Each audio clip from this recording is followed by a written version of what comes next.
mercy, and love. Reward their untiring generosity, love, and care for their families.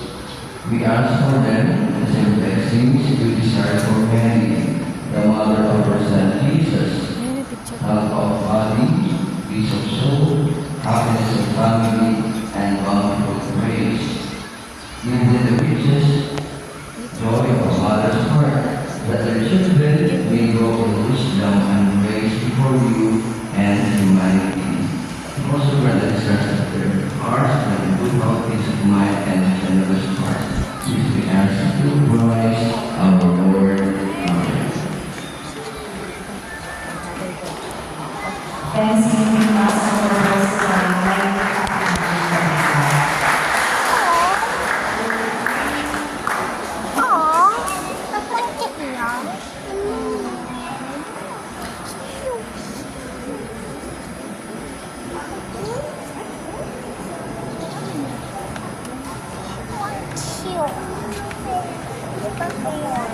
Let's go, man.